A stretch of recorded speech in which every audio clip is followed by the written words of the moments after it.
This is me in 1995, a 28-year-old self-made millionaire who thought he had money figured out. I'd built a thriving business empire consisting of multiple shops and warehouses. Then, almost overnight, the internet made it irrelevant. I had two choices: give up or adapt. You know me, I wasn't about to quit, so I threw myself into learning everything about making money online. And like most people today, I fell for the hype. I tried every method out there, and guess what? None of them were as easy as people said. But through trial and error, I cracked the code and rebuilt my businesses. But this time, with the internet at the core of my strategy. I spent years testing, failing and refining, losing millions, making millions, and learning what actually works. Now, with this knowledge, I can help you avoid all the mistakes and fast track your success. All right, so this is the online wealth wheel. And whether you realize it or not, you're already on it. There are three main stages that define where people are in their journey to making money online, plus a secret fourth stage that only a few ever reach. We'll discuss that one at the end.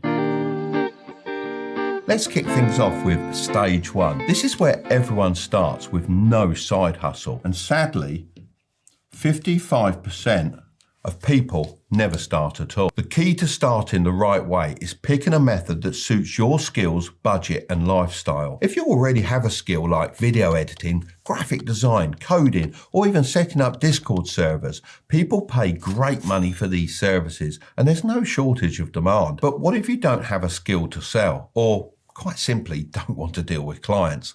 That's where product-based businesses come in. One of the best options is selling products online without ever holding inventory yourself. But I'll get into this in more detail later on.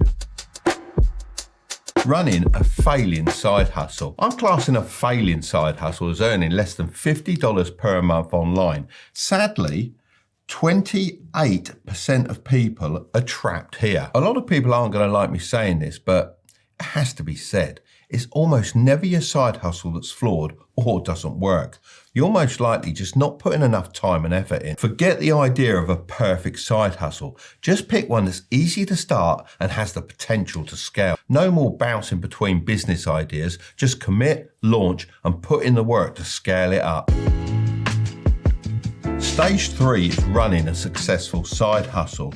Believe it or not, only 16% of people who start making money online ever make more than $50 per month. There's some clear things that I've noticed that separate the people who struggle from those who actually make money online. And to help you get there, I'm going to break them down into 4 key steps that you can follow. Step 1 is to stop trying to appeal to everyone. You might think casting a wide net will get you more sales, but in reality, it does the opposite. If you try to appeal to everyone, you'll appeal to no one. So before you even start promoting your store, grab a notepad or open your notes app and describe your ideal customer. How old are they? What are their interests? What are their struggles? And what type of content do they consume? The clearer you are about this, the easier it becomes to create content that actually grabs their attention. Step 2 is to stay consistent. Most people go all in for a few weeks, fueled by a burst of motivation, then vanish the moment they don't see instant results. The key is putting consistency over perfection.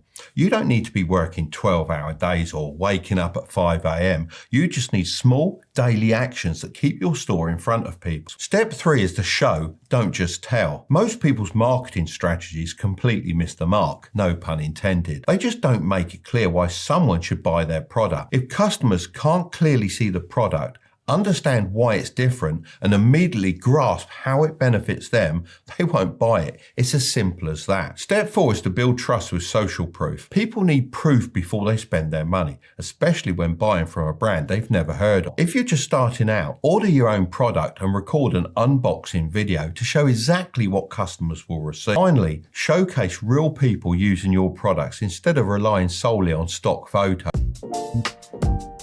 Now, I told you that there was a secret stage at the end. Well, that's stage 4, running an elite side hustle. We've talked about breaking past the early struggles and building a solid side hustle, but this is the level that I estimate less than 1% of people ever reach. So what sets these 1% of people apart from the rest? One word: reinvesting. As soon as you start making money, put a small portion back into your side hustle. But how do you reinvest in a way that actually helps you make more? Well, firstly, you focus on upgrading your tools. In the beginning, you might be doing everything manually, but once you start making sales, reinvesting in tools that save you time can help you scale. Secondly, you can put money into getting more customers. The people that make the most money online don't just wait for people to come to them, they reinvest in marketing to bring in more traffic and sales. Thirdly, you can start to outsource. Instead of trying to do everything alone, the 1% reinvest in outsourcing small tasks. Now, if you're just getting started, this might sound like something you should worry about later. If you start thinking this way early on, knowing that your first profit should go back into growing your side hustle, you'll already be ahead of 99% of people who get stuck at these lower levels.